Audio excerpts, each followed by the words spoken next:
For thousands of years, the Ioway and their ancestors were stewards of what is now the state of Iowa.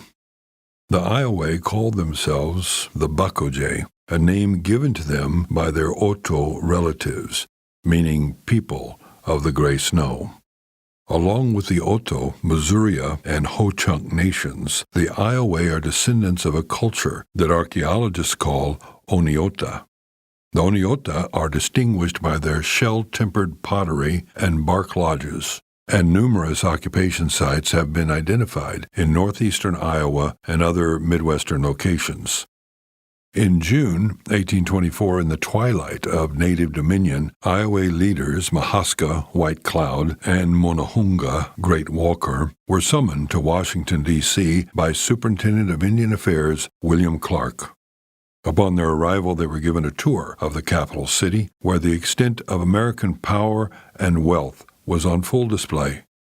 Charles Bird King was commissioned to paint their portraits. White Cloud and Great Walker were then invited to meet with President James Monroe. Monroe oft reminded visiting natives that all they had witnessed revealed only a hint of American resources. The result of this tense meeting was a treaty signed by both Mahaska and Monongahela that ceded Ioway land for the first time to the U.S. government. The two leaders were sometimes described as brothers in the native sense, but they became deeply divided by this life-altering piece of paper.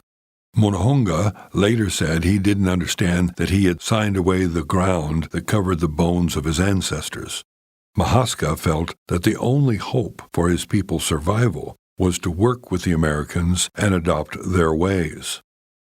As these two leaders were divided, so were the Ioway people. Monongahela, who refused to leave his ancestral homelands, died in a battle with the Sioux in 1831.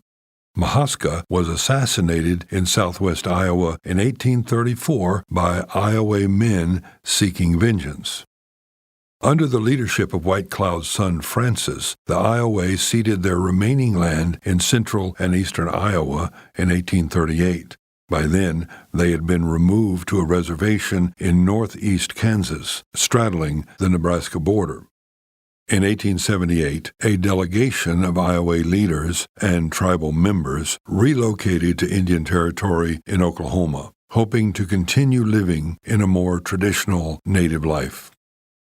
Today, both Ioway nations are sovereign, federally recognized Native American tribes, now known as the Iowa Tribe of Kansas and Nebraska and Iowa Tribe of Oklahoma. With an appreciation for the sacrifices made by their ancestors, the Ioway continue to celebrate and preserve their unique native heritage. Efforts to revitalize the Báxoje language are ongoing. Powwows in White Cloud, Kansas, and Perkins, Oklahoma showcase culture, dance, regalia, and food, allowing the Ioway to share their rich heritage with other tribes and the broader community. This story was written by Emmy Award-winning documentary filmmakers Kelly Rundle and Tammy Rundle. To learn more about the Ioway and the Rundle's film series, Lost Nation, The Ioway, visit www.iowaymovie.com and www.silosandsmokestacks.org. For Otoe, I'm W.F. Strong.